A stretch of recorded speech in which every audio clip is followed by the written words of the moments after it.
Quisiera que en esta mañana compartiéramos un texto del Nuevo Testamento en el capítulo 18 del Evangelio de Mateo, para ver un aspecto que es importante sobre todo para mirar un poquito hacia el futuro, para comprender que este cuerpo que es la iglesia, conocido del Señor desde antes de la fundación del mundo, pero resguardado en el interior de nuestro Dios hasta que llegó el momento de dar a conocer y traer o dar a luz esta nueva creación que es el hombre y la mujer nacidos de nuevo. Así lo denomina el apóstol Pablo, una nueva creación. Por eso nuestras traducciones hablan de nueva criatura, una nueva creación. Y quisiera que miráramos este capítulo 18, aunque mi propósito era poder ver la totalidad de él, pero no es posible que lo veamos completo, solo una parte, la primera, y vamos a leerla en el nombre del Señor Jesucristo, entendiendo o mirándola a lo que vamos a leer con un color de cristal que es el que el Señor quiere, y el color de cristal es hacer aquí, o lo que tengamos que hacer aquí, pero con las leyes de allí, las leyes que nacen del trono de Dios, las normas de Dios, los principios de Dios. Hacer aquí, pero según está establecido allí. Esa es la única diferencia, el único elemento que hace diferencia entre una persona con vida espiritual y un religioso que solo aprendió cómo aplicar 25 o 30 reglas evangélicas y parecer cristiano. Hacer aquí, pero según se piensa allí. Hacer aquí, pero según desde el trono de Dios se pretende. Y cuando alcanzamos a entender esto, entonces nos damos cuenta del enorme valor que tiene para Dios la iglesia, la enorme significación que tiene la comunión, la gran importancia que representa el formar parte de un cuerpo, entender lo que somos en él, para qué estamos, hacer aquí, pero con las reglas de allí. En aquel tiempo, los discípulos vinieron a Jesús diciendo: ¿quién es el mayor en el reino de los cielos? Y llamando Jesús a un niño, lo puso en medio de ellos y dijo: de cierto os digo que si no os volvéis y os hacéis como niños, no entraréis en el reino de los cielos. Hacer aquí como se piensa allí. Así que cualquiera que se humille como este niño, ese es el mayor en el reino de los cielos. Y cualquiera que reciba en mi nombre a un niño como este, a mí me recibe. Y cualquiera que haga tropezar a alguno de estos pequeños que creen en mí, mejor le fuera que se le colgase al cuello una piedra de molino de asno y que se le hundiese en lo profundo del mar. Ay del mundo por los tropiezos, porque es necesario que vengan tropiezos. Pero ay de aquel hombre por quien viene el tropiezo. Por tanto, si tu mano o tu pie te es ocasión de caer, córtalo y échalo de ti. Mejor te es entrar en la vida cojo o manco, que teniendo 2 manos o 2 pies ser echado en el fuego eterno. Y si tu ojo te es ocasión de caer, sácalo y échalo de ti. Mejor te es entrar con un solo ojo en la vida, que teniendo 2 ojos ser echado en el infierno de fuego. Mirad que no menospreciéis a uno de estos pequeños, porque os digo que sus ángeles en los cielos ven siempre el rostro de mi Padre que está en los cielos. Porque el Hijo del Hombre ha venido para salvar lo que se había perdido. Este capítulo 18 está presentado o está compuesto de 3 partes, todas ellas relacionadas con la posición, el oficio, el desarrollo de esa posición, también de la autoridad. Y aquí es donde suelen aparecer problemas. La ambición de poder, de posición, de mando, de tener el primer lugar, estaba en el corazón de los discípulos. Y si estaba en el corazón de los discípulos que caminaron al lado del Señor Jesús durante 3 años, imaginen lo que es entre nosotros, con nuestros altibajos, con nuestras oscilaciones, con nuestra vida a veces pendular de un extremo al otro extremo. Si solo nos mostramos y actuamos con humildad, relacionado con aquellos de quienes dependemos, necesitamos, o son nuestros superiores, o les reconocemos allí, así, corremos el riesgo de que con quienes, en función de lo que sea que hagan, dependan de nosotros, entonces corremos el riesgo de ser altaneros, arrogantes, autoritarios, déspotas. Por lo tanto, hay una enorme necesidad en la iglesia del Señor y viene desde los días de los discípulos, desde los días del Señor en su ministerio de 3 años sobre la tierra. Es necesario ser humilde de corazón y tener humildad en el corazón. La humildad no tiene nada que ver con el carácter, con el temperamento buenito. Hay personas que usted las ve, son buenísimas. Las personas más buenas que yo conocí, más buenas por naturaleza, afables, a muchas de ellas jamás les oí pronunciar la palabra perdón, perdóneme. De manera que no se trata de una cuestión temperamental, se trata de una condición que por naturaleza no tenemos y que solo es adquirible a los pies del Señor y en dependencia del Señor. Ningún buenito por sí tiene vida eterna. Ningún malo por sí, por su fuerza puede alcanzarla, sino simplemente todo aquel que se arrepiente y va al Señor confesando sus pecados y buscando su perdón.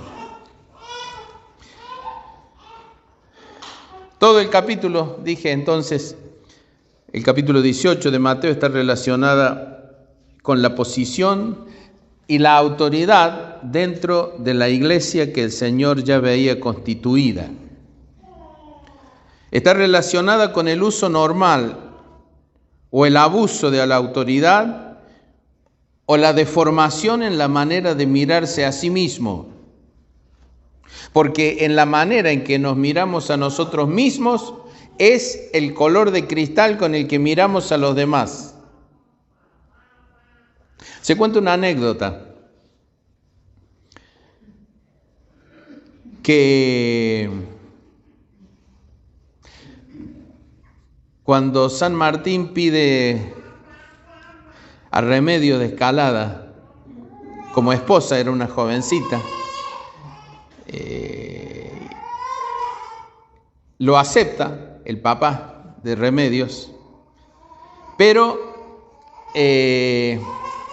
la madre, es decir, la suegra del general San Martín, no le caía bien San Martín. Tenía un hablar de entonación española. A muy corta edad sus padres viajaron a España. Allí estudió, allí ingresó al ejército, allí combatió. Y ya a los más de 35, 36 años regresa a Argentina, así que todavía no era República Argentina, regresa al virreinato y bueno, era esa su forma de hablar. Además era morocho. Y sus facciones no eran o no representaban el preciosismo que se ve la suegra hubiera deseado para su hija Remeditos. Así que en una ocasión, todavía novio, va a cenar a la casa de sus suegros, futuros, cerquita, y va con un edecán. Y la suegra decide que el edecán del general no era suficientemente apto, no reunía las condiciones sociales que ella pretendía, así que lo hace cenar en la cocina. Lo manda a que a él le sirvan la cena en la cocina. Cuando van a ir a la mesa, San Martín advierte que su edecán no está con él. Así que deja su servilleta, se pone de pie, toma su plato y cenó en la cocina con el edecán. ¿Se entiende?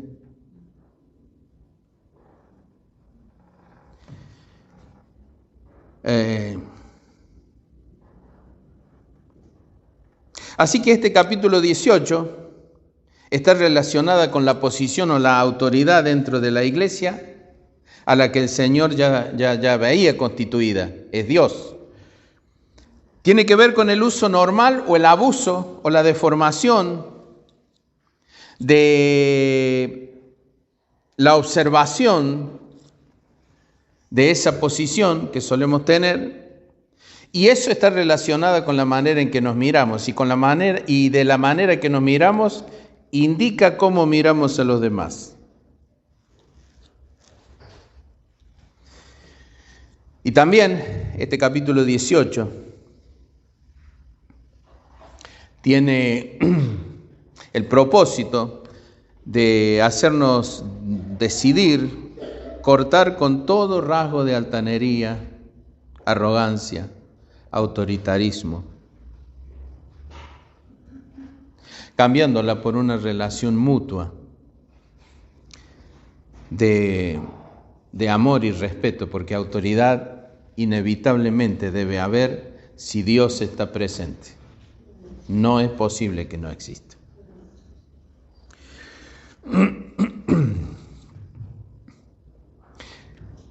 Los evangelios sinópticos se llaman así, Mateo, Marcos y Lucas, se les dio ese nombre, porque ven de una manera, ven todo junto.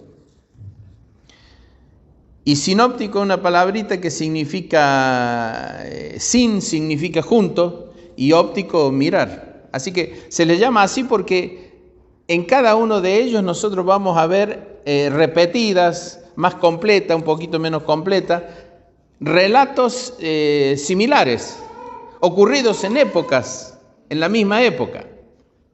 En gran parte, diferente el Evangelio de Juan. En los 3 evangelios estos, Mateo, Marcos y Lucas, están registradas muchas historias relatos en los que se advierte en ese grupito de 12 la permanente tensión en la búsqueda de una posición. ¿Quién es el mayor? En el capítulo 22 del Evangelio de Lucas, no lo busque, no hace falta que lo busque. En el capítulo 22, después léalo, después de la última Pascua, o la última cena, como le quieren llamar también algunos, y tras el Señor tomar la copa, diciendo: esta copa es el nuevo pacto en mi sangre que por ustedes se derrama, señala que Él, el Hijo del Hombre, va a la muerte, a la cruz, tal como está establecido, y anuncia: pero ay del hombre, por culpa de quién, por causa de quién, el Hijo del Hombre es entregado. Y cuando ya están prácticamente saliendo para el Monte de los Olivos, los discípulos comienzan a preguntarse quién será el que le va a entregar. Se preguntan: ¿seré yo? ¿Será vos?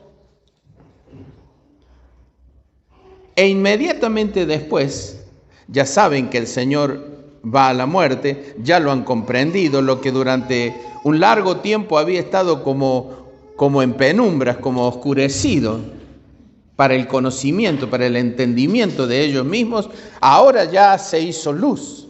Ya saben que el Hijo del Hombre, el Cristo, va a la cruz y va a morir. Así que después de preguntarse quién será el que lo va a entregar, ocurre otra cosa. Dice el versículo 24 del capítulo 22 de Lucas: hubo también entre ellos una disputa sobre quién de ellos sería el mayor. Es decir, ya descontaron que Jesús muere, quedamos los 11, bueno, ¿quién es el jefe ahora? Acaban de enterarse que Jesús va a morir. Ya han sido advertidos que va a ser traicionado y entregado para ser juzgado por Roma, los sacerdotes y el pueblo, y que va a ser condenado a muerte. Y entonces lo primero que hacen es: bueno, ¿y quién se queda con el bastón de mando? ¿Quién se queda con la silla principal? Hermanos, cuando miramos detalladamente la palabra del Señor, cuando miramos en oración y sin el deseo de terminemos esto, que ya empieza el episodio 5 en Netflix, de pronto aparecen detalles que son muy ilustrativos y que muestran cosas que hemos conocido. ¿Saben la cantidad de ocasiones en las que participé o tuve que participar porque tras la muerte del pastor se levantaron facciones dentro de la iglesia? Que no aparecieron a la muerte del pastor, existían, pero estaban opacadas, estaban aplacadas porque la presencia de ese hombre así lo indicaba. Pero luego aparecen los duelos. Y las espadas en esos duelos son apellidos. Apellidos. que promovían, proponían, buscaban. Esto mismo. El Señor sale a encontrarse con su aprehensión, tortura, humillación, muerte, juicio y muerte. Y entonces, ¿qué mejor momento que disputar entre sí quién será el mayor? Estuve en medio de conflictos semejantes tras la muerte de padres, o he sido testigo de las consecuencias de conflictos por la muerte de padres. Conozco 2 hermanos en una provincia del interior del país, dueños de una enorme fortuna, ambos.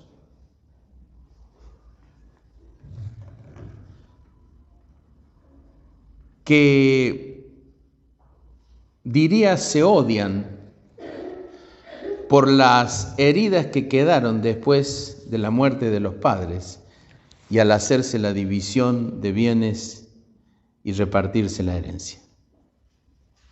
Hombres que tienen más de 60 años a esta altura.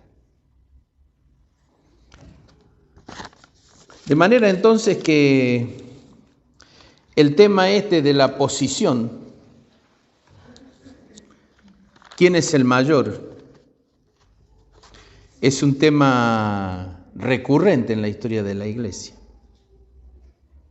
Y es un tema con el que hay que tener muchísimo cuidado.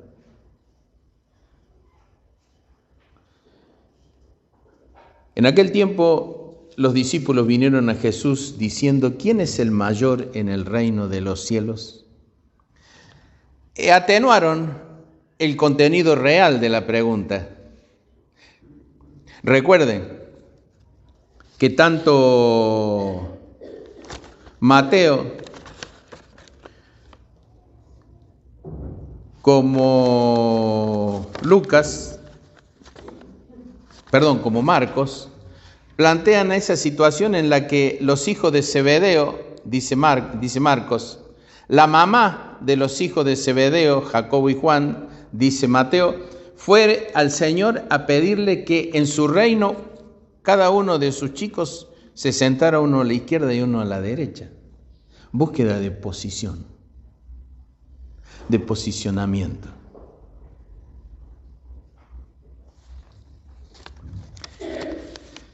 Así que este es un tema viejo,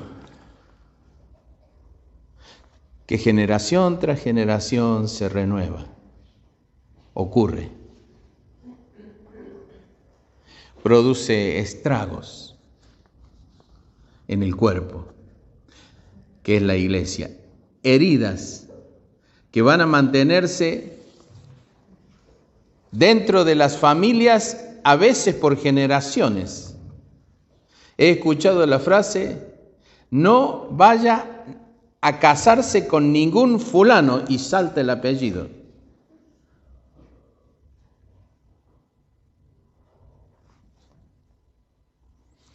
Y hoy los jerarcas de esas familias, he de suponer, ambos están con el Señor. Una cosa curiosa, pero ha ocurrido siempre. Hay, en estos versículos que leímos, hay 2 escenarios. 2 escenarios se muestran. Son interesantes, es muy interesante verlos.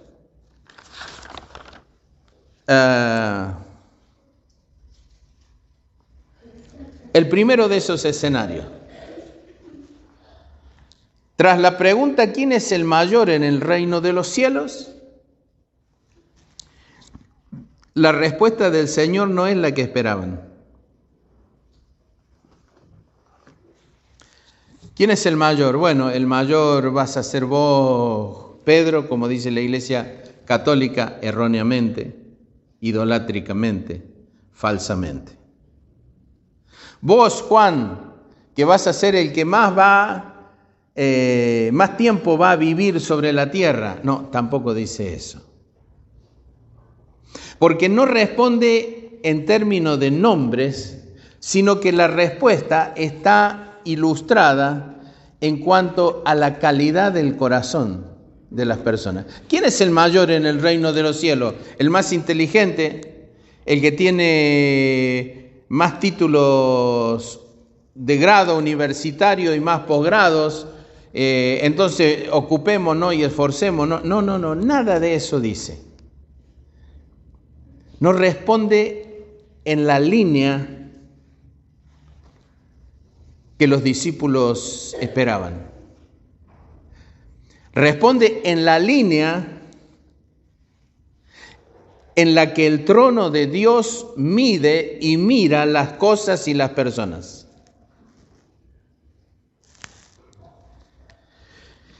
Y llamando Jesús a un niño,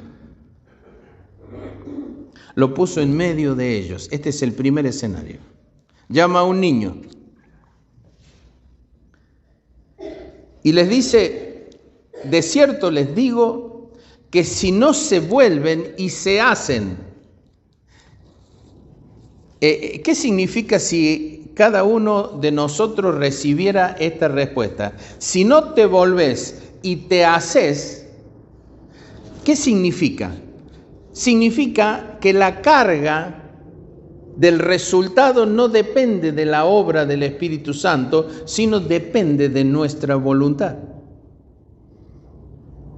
Si no os volvéis, individual, es decir, voy para allá, giro 180 grados, empiezo a ir para el otro lado. Si no os volvéis y os hacéis, ahora tengo que trabajar para que la cosa sea como el Señor quiere. Como niños, no dice que no va a ser el mayor, dice no entraréis. O sea, la cuestión se agrava muchísimo. ¿Quién es el mayor en el reino de los cielos? Muchachos, si no se vuelven y se hacen como niños, no solo que no podrán ser el mayor, ni siquiera van a entrar. No es cuestión de buenito, porque ya dije, los peores recuerdos que tengo los produjeron gente buenita, que parecía, pobre de mí, todo me lo hacen.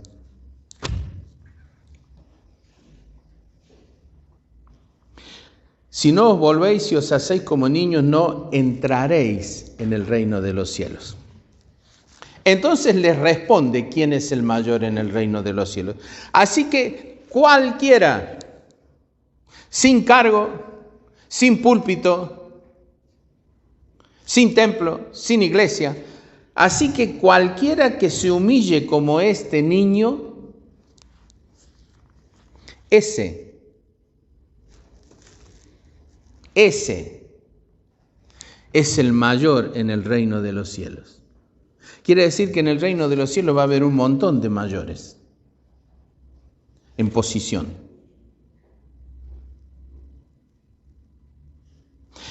Y el Señor espera que en la iglesia haya un montón de mayores en cuanto a esta condición, humildad. Por eso es tan importante lo que los padres y madres hagan con y de sus niños.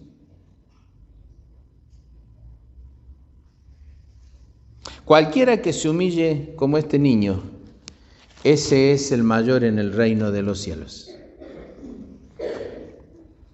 2. Y cualquiera,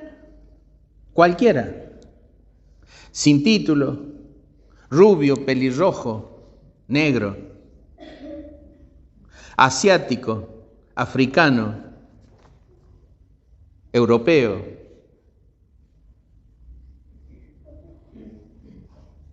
sudamericano, y cualquiera que reciba en mi nombre a un niño como este, hay que formarlo, hay que corregirlo, hay que enseñarle, hay que orientarlo, hay que disciplinarlo, hay que hacerle entender el orden de prioridades que hay en la vida, que nunca coincide con el orden de los gustos. Cualquiera que recibe en mi nombre, cualquiera que reciba en mi nombre a un niño como este, a mí me recibe. Ese es el primer escenario. ¿Y de qué habla? Y de la condición del corazón.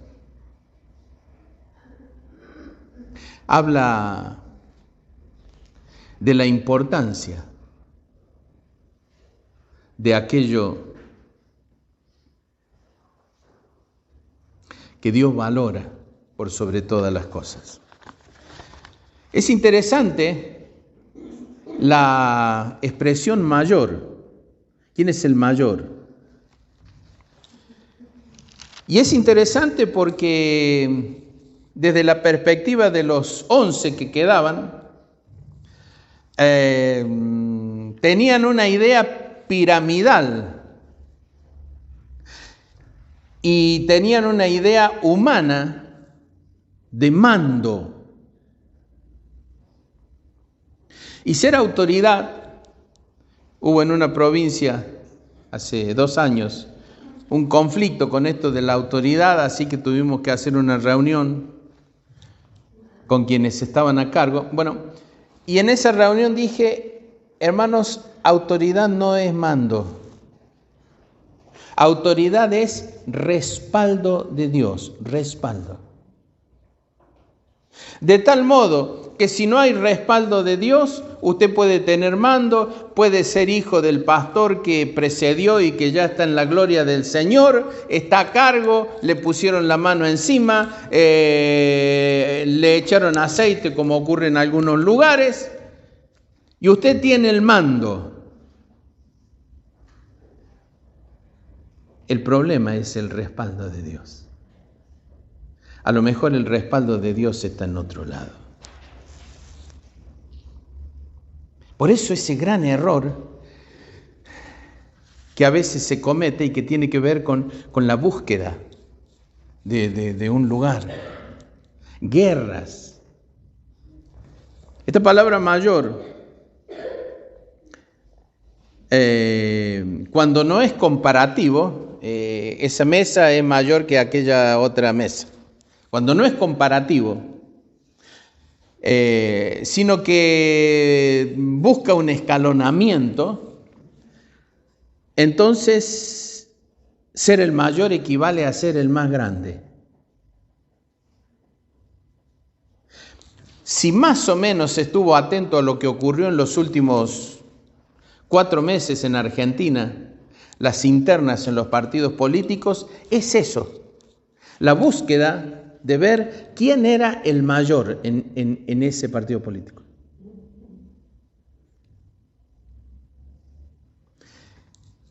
¿Y cómo se dirimió el asunto? En ese ámbito de mundo, de trampa, de mentira, de intereses, de traiciones, de cambios, de voluntades y opiniones volubles. Ayer insultaban al que hoy es el socio, y el que hoy es el socio despreciaba a aquel con el cual firmó una alianza. Este es el mundo. Sin embargo, hay principios que no cambian. Autoridad no es mando, es respaldo. Entonces, hace apenas un mes, se hicieron una de las 3 o 4 elecciones que tendremos. Para nosotros en Córdoba pueden llegar a ser 5. Y el que recibió más votos ocupó la cabeza. Aún en el mundo, autoridad es respaldo. El que más respaldo tuvo, ese es el que. Así que imaginen la iglesia. La autoridad no tiene que ver con mandar, tiene que ver con la manifestación del respaldo de Dios sobre esa vida. no tiene que ver con otra cosa. No tiene que ver con ministerios hereditarios, no tiene que ver con trenzas de intereses, no tiene que ver con esfuerzos familiares, tiene que ver con respaldo de Dios.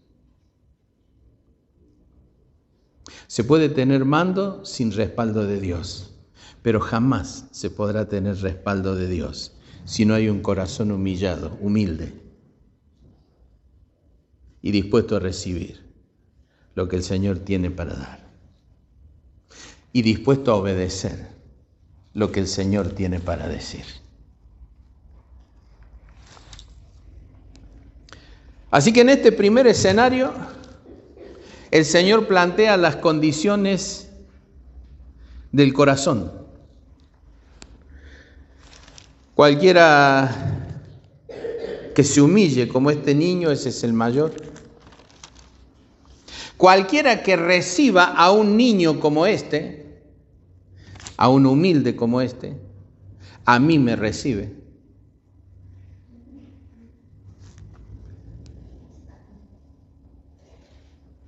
Y luego pasa al segundo escenario. El segundo escenario es un poco más fuerte. El segundo escenario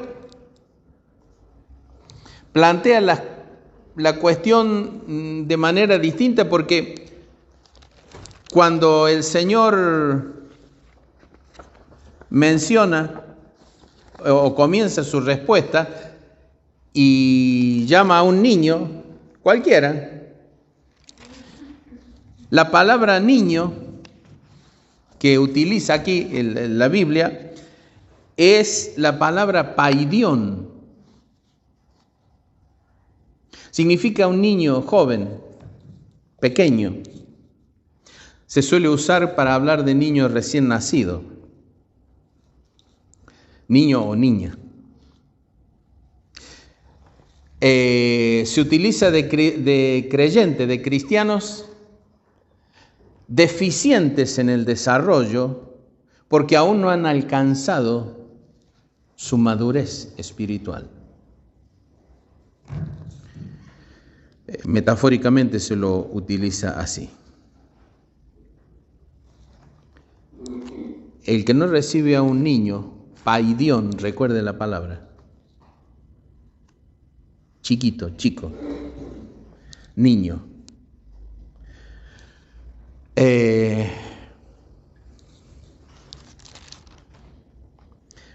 Cualquiera que se humilla como este paidión, ese es el mayor. El que recibe a un paidión, ese me recibe a mí. Y finaliza el primer escenario y ahora va al segundo escenario.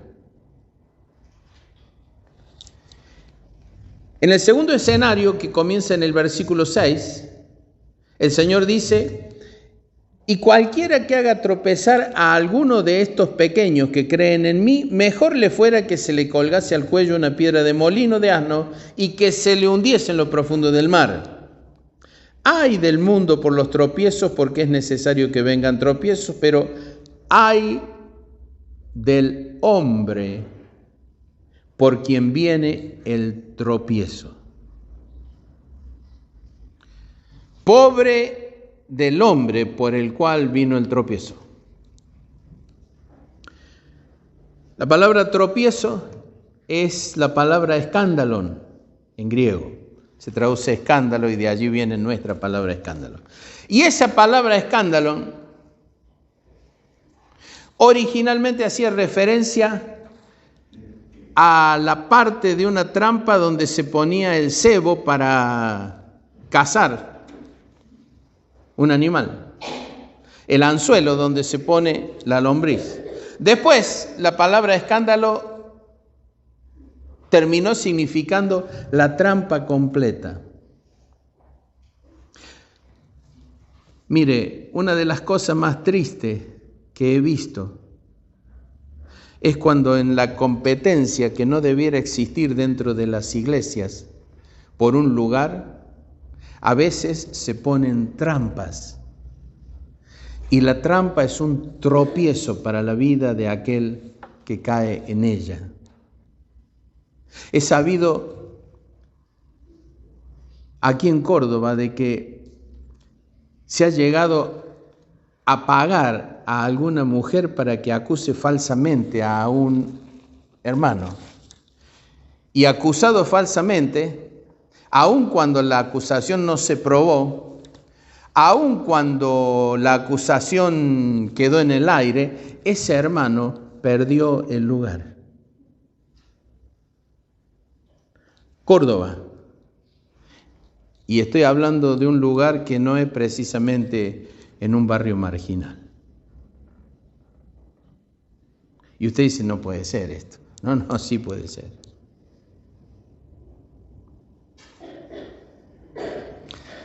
Poner trampas. Alguien vino hace unos años y me dijo, yo fui el coré que vos tuviste acá en la iglesia. Trampas.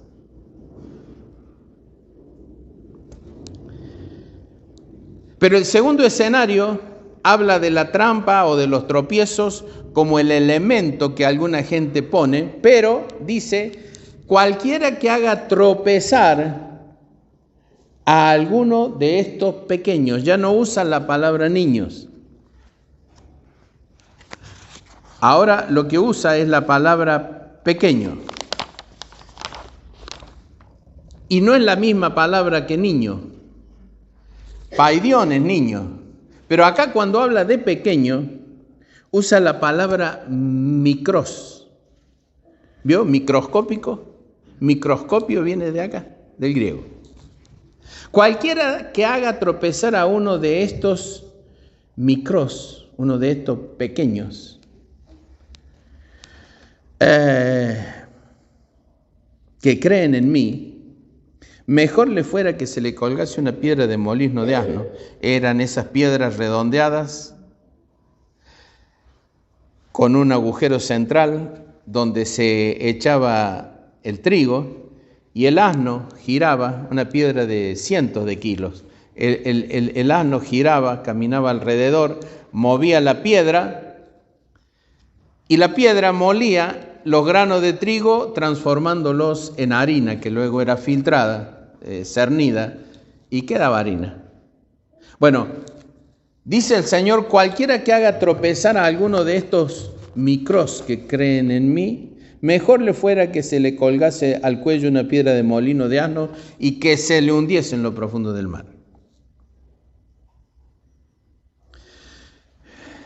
¿Qué es lo que era? ¿Qué es lo que es? ¿Qué define la Biblia? ¿Qué refiere el Señor cuando dice esta palabra micros? Que ya no es niño. Un niño es micros, pero un micros no es un niño necesariamente. Porque habla de un pequeño con respecto a posición o a edad. Es decir, en una empresa,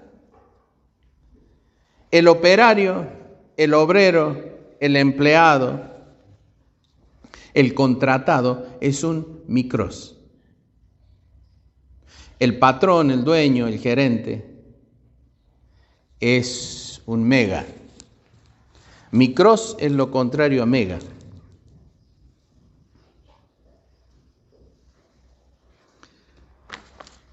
Así que ya no está hablando de edad el Señor, ahora está hablando de posición. Este es el segundo escenario. Y está pintándole a los discípulos un panorama que por supuesto quiere que trascienda y llegue a la iglesia en cada una de esas generaciones, incluida la congregación en la que estamos, en la presente generación. Cualquiera que haga tropezar a un pequeño, es decir, a alguien que dentro de la estructura y aparentemente, porque no es la perspectiva ni la comprensión del Señor, cualquiera que lo haga tropezar. Bueno, debería pensarlo mucho mejor. Y dice, ay del mundo por los tropiezos.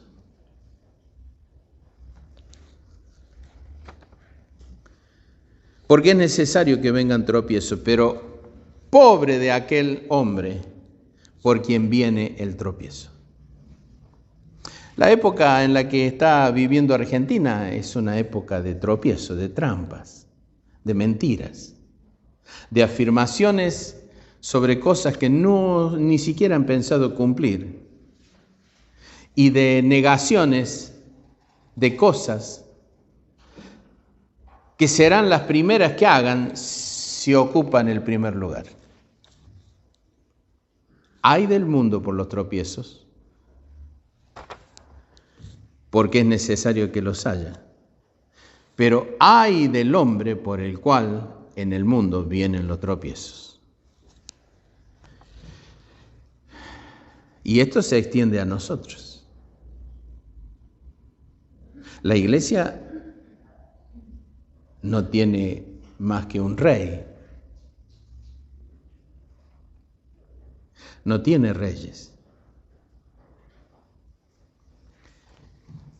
No tiene reinas.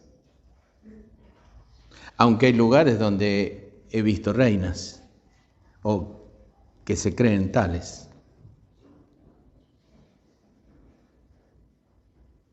Y por lo tanto, familia reinante, es decir, principitos y principitas. Si me empujo un poquito, empiezo a dar nombre.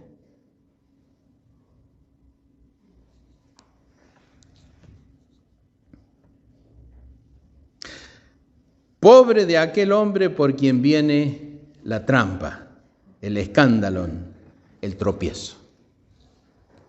Por tanto, mire al extremo que llega. Por tanto, me imagino que a usted le debe haber asombrado este texto como me asombró muchos años a mí también.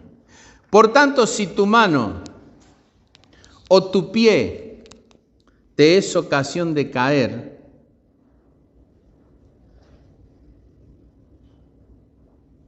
o tu lengua,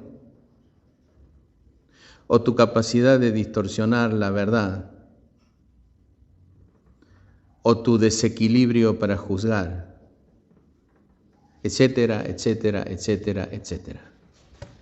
Por tanto, si tu mano o tu pie, etcétera, te es ocasión de caer, córtalo y échalo de ti. Mejor te es entrar en la vida con cojo o manco que teniendo 2 manos o 2 pies ser echado en el fuego eterno. ¿Sí? Está hablando de las maneras en que hacemos las cosas y pretendemos que los demás las hagan, o la manera en que andamos y pretendemos que los demás anden. No necesariamente esto es malo, pero puede serlo cuando va acompañado de un sentido de superioridad. Cuando va acompañado de eso, mejor es cortarse la mano, la manera de hacer.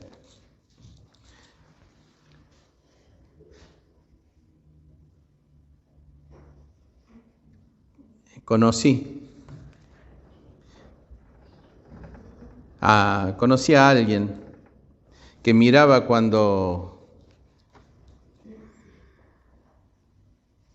un hijo, una hija, a veces un nieto grande, hacía algo y no lo hacía como le gustaba a ella.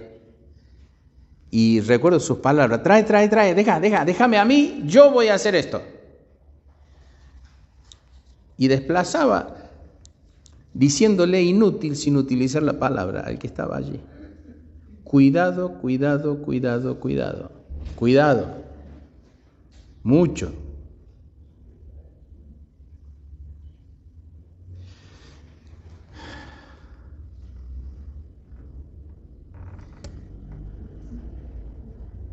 Si tu mano o tu pie te es ocasión de caer, si tu manera de hacer o de andar te es ocasión de caer, sepáralo de vos. No significa alquilarle la sierra al carnicero y meter el pie o meter la mano. Literalmente no significa hacer eso.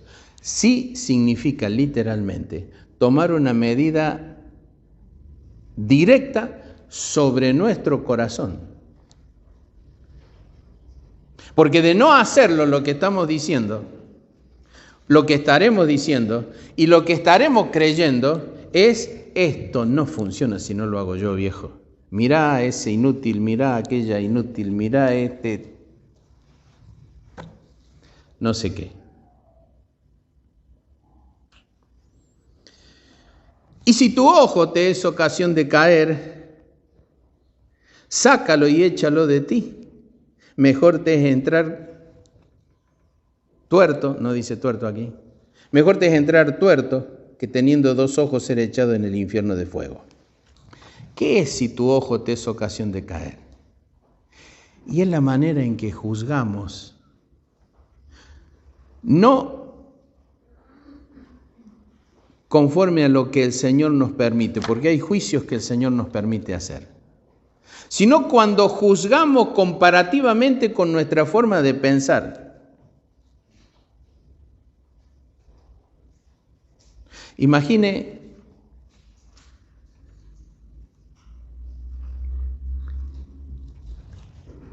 que nos toca juzgar la comida de la gente que vive en el Ártico. Carne cruda, pescado crudo. ¿Qué diríamos si nos toca juzgar? Es decir, con nuestra mirada, evaluar eso. Diríamos que es horrible. Si tu ojo te es ocasión de caer, si la manera en que miras de costado a alguien, porque lo que sea, si tu ojo te es ocasión de caer, entonces afila una cucharita, y no es literal en el sentido anatómico, pero sí es literal en el sentido espiritual.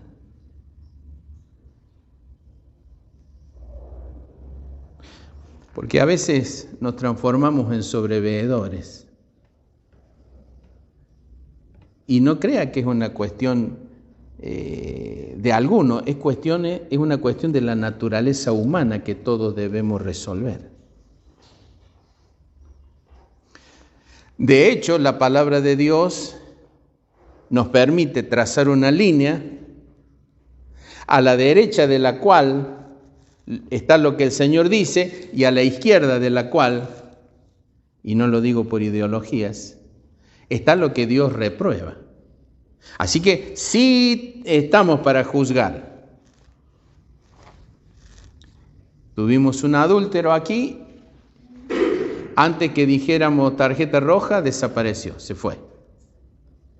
Pero sí podemos juzgar eso, porque está dentro del campo de lo que el Señor nos permitió. Pero por allí hay cuestiones que la sociedad nuestra le llama de piel. Es una cuestión de piel, no sé por qué esta persona no me cae bien, no sé, ya lo miro. Si tu ojo te es ocasión de caer, entonces el problema no es lo que estás viendo, sino el problema es con lo que ves. El problema no es tanto lo que el otro hace, sino el corazón con el que vos estás juzgando. Así que mejor corregí ese tema. No es difícil entenderlo, es difícil hacerlo a veces.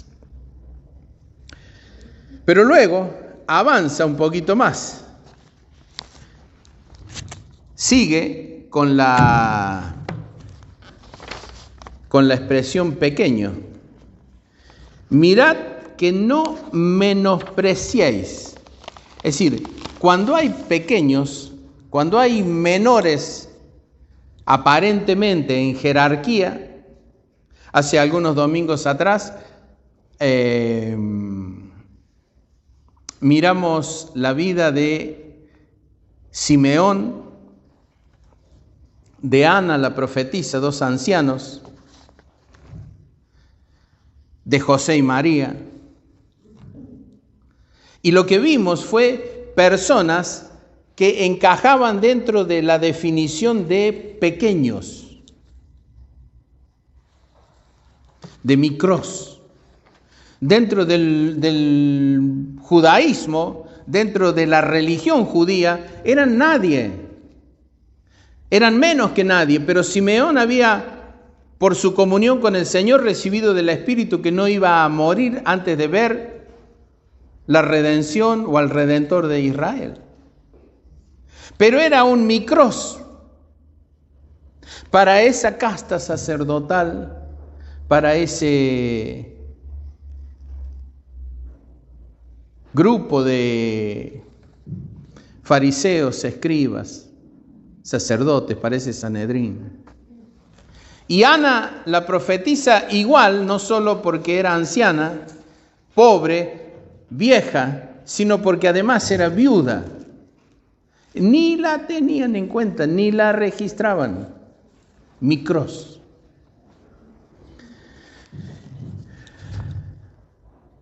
Mirad que no menospreciéis a uno de estos pequeños, que tal como dice en el versículo 6, que creen en mí, o 7. Mirad que no menospreciéis. Esta palabra menospreciar, traducida menospreciar, en griego significa pensar abajo, pensar hacia abajo acerca de alguien.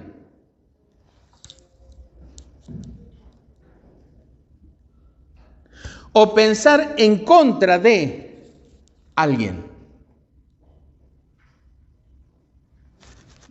Porque sí, me cae mal.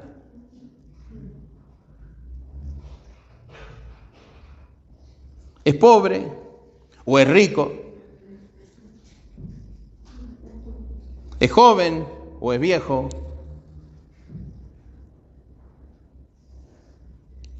Pensar hacia abajo, disminuirlo acerca de alguien o pensar en contra acerca de alguien. Todo esto lo dice el Señor por una preguntita aparentemente inocente. Esto a veces discernimos fácil cuando las preguntas no son inocentes. Porque cuando conocemos un poquito el marco, entonces ya sabemos que cierta expresión va en una dirección y preferimos cortarla, interrumpirla, antes que llegue a donde ya sabemos que va a llegar. Esto nos trae problemas, pero bueno. Mirad que no menospreciéis a uno de estos pequeños, a uno de estos micros, a uno de estos humildes que por distintas causas no ocupan visiblemente primeros lugares, pero en una de esas sí los ocupan. Como Simeón, José, Ana, la ancianita, o María, o Zacarías y su mujer Elizabeth. Pequeños, micros, no tenidos en cuenta, no importantes. Para muchos reemplazables, porque lo que puede hacer él lo puede hacer cualquiera. No. Mal pensamiento, mala forma de entender.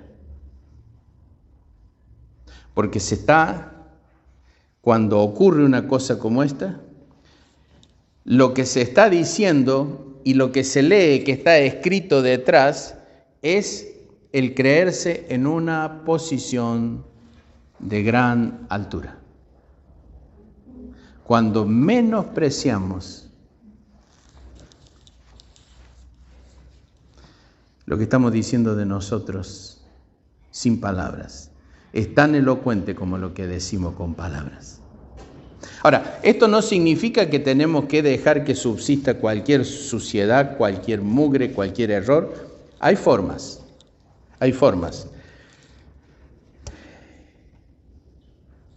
Que van a venir a partir del versículo 12.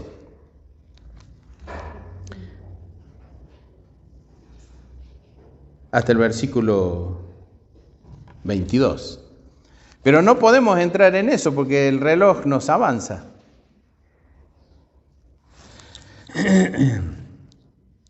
Mirad que no menospreciéis a uno de estos pequeños. ¿Por qué? ¿Por qué es tan importante no hacerlo? Aun cuando a veces hay que corregir, aun cuando a veces hay que tirar de la oreja, aun cuando a veces hay que disciplinar. ¿Por qué? Mirad que no menospreciéis. Mirad que no tengáis por algo de bajo valor o por tener en contra de. Mirad que no menospreciéis a uno de estos micros. ¿Por qué? Porque el Hijo del Hombre ha venido para salvar lo que se había perdido. Y a lo mejor ese menospreciado es alguien por quien Cristo murió. Él lo aceptó, lo cree y es salvo. Y no sería buena idea menospreciar lo que el Señor Jesucristo aprecia.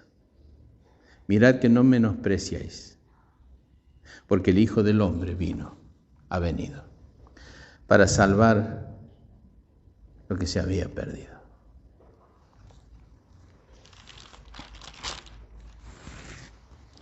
¿Quién es el mayor en el reino de los cielos? Entonces, sabemos de comerciantes con la fe, sabemos de distorsionadores de la fe, sabemos de practicantes de hechicerías disfrazadas de fe.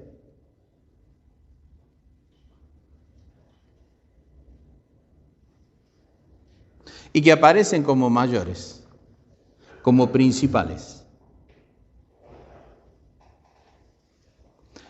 ¿Quién es el mayor en el reino de los cielos? Y el mayor en el reino de los cielos es el que tiene un corazón como un niño, de humildad, de disposición a servir.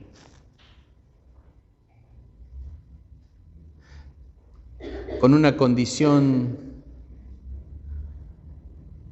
de no rechazo,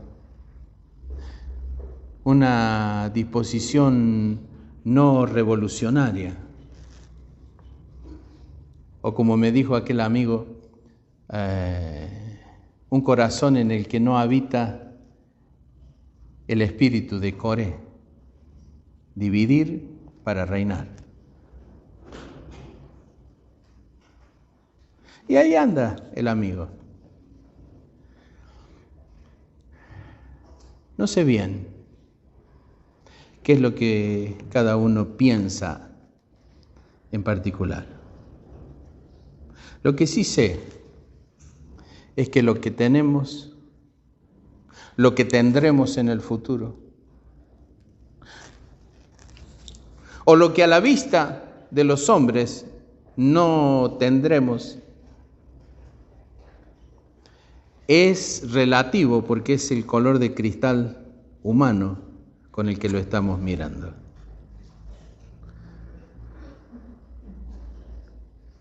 Lo importante es que lo que hagamos aquí, lo hagamos utilizando las leyes de allá. Lo que juzguemos aquí, lo juzguemos usando las leyes de allá. Lo que midamos aquí, lo hagamos midiendo con el patrón de medida de allá. Por eso la regla famosa, con la medida con que midieres, serás medido. Y esto me da un miedo bárbaro. ¿Quién es el mayor en el reino de los cielos? ¿Quién es el mayor?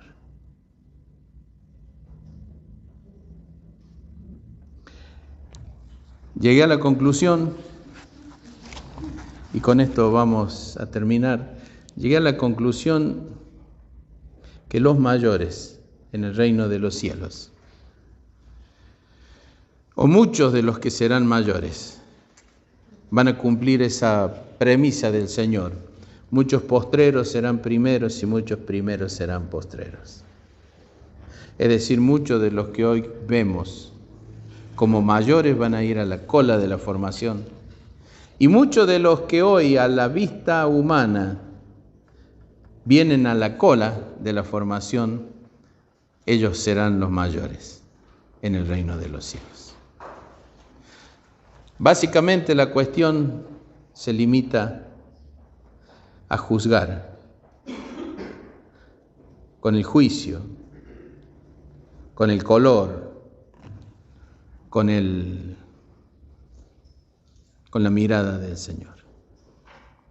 Y cuando hacemos así, entonces no hay posibilidad de errar. Me gusta finalizar diciendo, o al menos es mi propósito, que se pueda quedar pensando,